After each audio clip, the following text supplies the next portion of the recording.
Okay, so this was the original clip or belt or buckle or whatever you want to call it that held the bed up. And what happened was it pulled out of the wall. I was talking to a friend of mine showing him the van, and it's like, hey, the bed folds down. So he folded it down, pop, right out of the wall. I replaced it.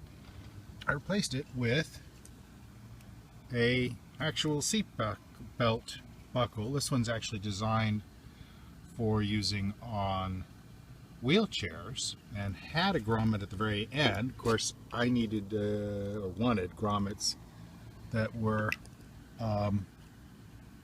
more in the middle so that this wasn't hanging down so far. And I attached it to the side of the cabinet instead of the wall because I wasn't sure how well that connection was going to hold anyway. I mean, that little bit of screw holding up the bed, I don't think so.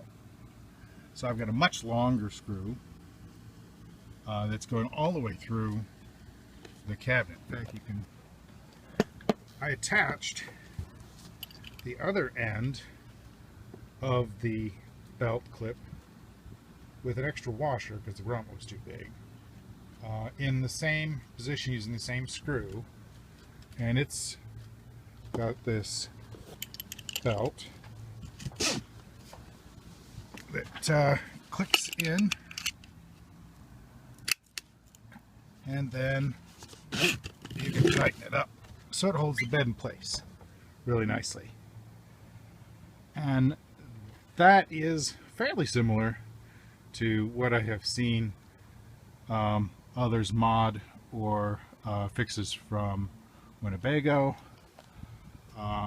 but this is my version of it that was a simple quick purchase on Amazon and a little bit of fiddling around with putting grommets in and finding some place to attach the screw up top, which wasn't pretty but was functional.